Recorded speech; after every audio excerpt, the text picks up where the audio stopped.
But a couple thank yous first. Thank you to Brother Darren Allen, Brother Clinton Johnson Jr., Brother Kelvin Wallace, and Brother Taylor Green. Another thank you to my Alpha brothers I have the opportunity to serve with. Brother John Hilliard, representative of District 9.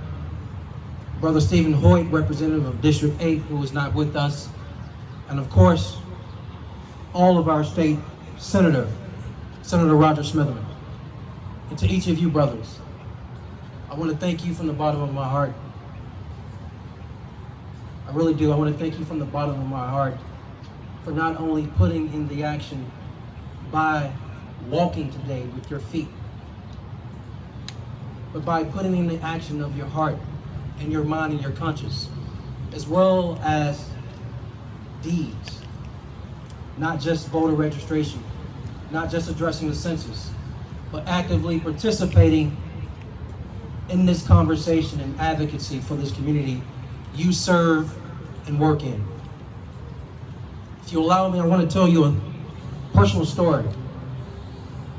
2 years ago, I had the audacity to get on the back of a four-wheeler. That four-wheeler ended up throwing me.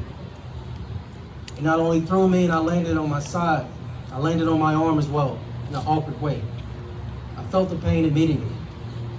But that four-wheeler also went airborne and landed on top of me upside down, burning my arm, burning my leg, burning my right side of my body. It took 3 guys to get that four-wheeler off of me. And when it got off of me, I jumped up with all the adrenaline in the world, but my left arm was still limp. I knew something was wrong with it. I imagined it was broken. Went to the emergency room. Now in the emergency room, I had an x-ray. Now the good news is the x-ray did not reveal any broken bones. But a few days later, I went to a specialist, had an MRI done. One of the most painful experiences ever. But that MRI revealed something that x-ray couldn't. That MRI revealed that I had torn ligaments in my left elbow, that it was dislocated, that it was fractured, and that I had a chipped bone. They had to put me under to put it back in place because it was out of socket and dislocated for so long. And then I had to go through the process. I had to go through the process of rehabilitation. I define that rehabilitation as a growing pain. It was painful as well. But I had to push through that pain so I can get my arm 100% back working. That I can get my elbow 100% back working. That I can get back to exercising. Of course, staying on four-wheelers. But the point is this. I had a conversation with one of my favorite authors a couple days ago by the name of Thomas Friedman. Many of you all may know him. He has a book titled The World is Flat. And he spoke to the difference between an x-ray and an MRI. He spoke about an x-ray back in the 60s. That for so long there was so much confrontation between Bull Connor, who represented the city hall you all see standing behind you. That with this power, as public safety commissioner, in those days, he would be considered the public safety mayor. He used the police to sick dogs on black people. He used the fire department to sick water hoses and water on black people. And this behavior had been going on for quite some time. But what happened was America, through the form of an x-ray, you may know it as TV, witnessed some of that behavior. And that x-ray into what was happening to black people, being bitten by dogs, sprayed with hoses, accelerated the 1968 Voting Rights Act. Because America got a chance to see what was happening, even if it wasn't in real time.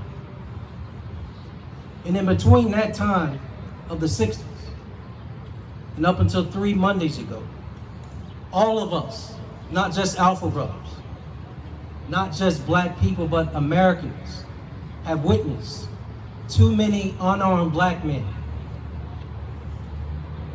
Too many unarmed black men being killed by white officers. And each time we've felt the emotions of anger, sadness, rage, frustration, the opposite of happy, the opposite of hope, and so many other emotions that I'm missing to describe to you right now.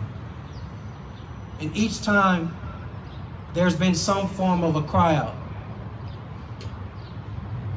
But what happened 3 Mondays ago, as Friedman shared with me, was very different from the X-ray we saw in the 60s. It was an MRI in the form of a smartphone versus an X-ray in the form of TV in the 60s.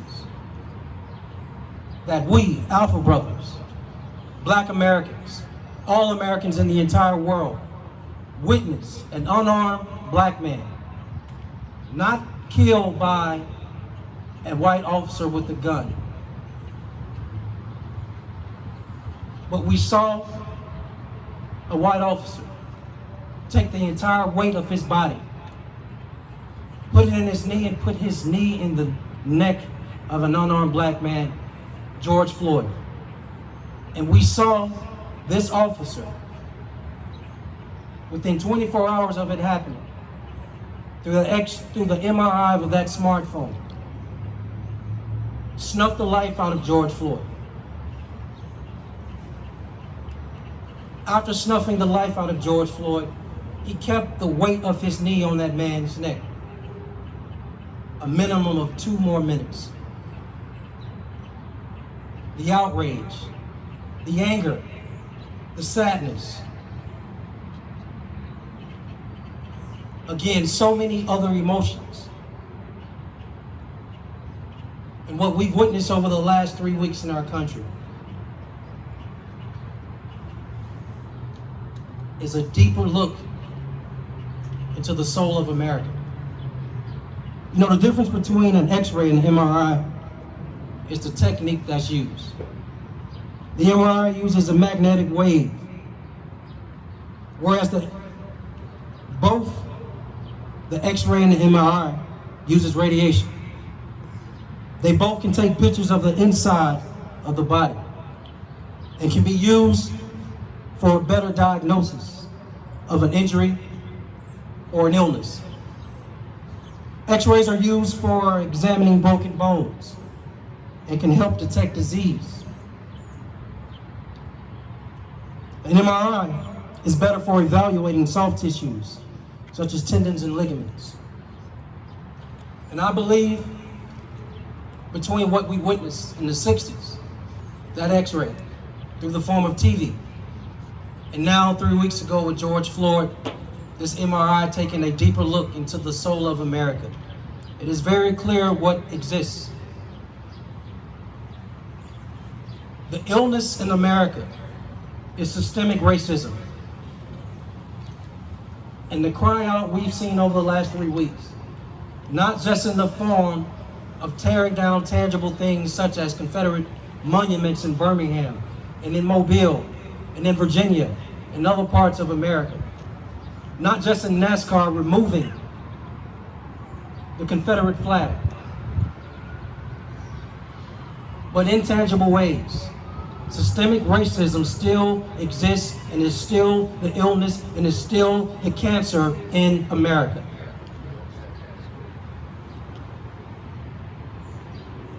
And we have a mission. We have a mission to rid this cancer from America. That things such as Confederate monuments in public squares is not only treasonous, it's not only unpatriotic, but it's extremely un-American. We have a mission. Those of us who are leaders, elected officials, pastors, faith leaders, corporate CEOs, small business owners, all of us have a mission. Members, brothers, and men of Alpha Phi Alpha, We all have a mission. It is to rid this country of systemic racism at every level, not just in Montgomery, not just from our 1901 Constitution, not just from our school systems, not just from our corporate boardrooms, but right in our own communities. We stand shoulder to shoulder with each other, and we are at a pain reflection point right now as a country, just as I was with that rehabilitation. This is a genuine growing pain in America over the last 3 weeks, and everybody needs to brace for impact. We have to push through this if we want to be a better union. That Black Americans are not second-class citizens. That any form of racism in the form of policing, in the form of laws, in the form of education, in the form of banking, in the form of access to credit, in the form of small business owners, whatever it is, we have a mission. Part of that mission of Alpha Phi Alpha is to develop leaders, promote brotherhood, and provide service and advocacy to our community. Our mission is clear. I stand with you. I'm proud of you. I'm humbled to be a brother and a member of Alpha Phi Alpha. I love you. We got work to do. Let's keep moving. Thank you.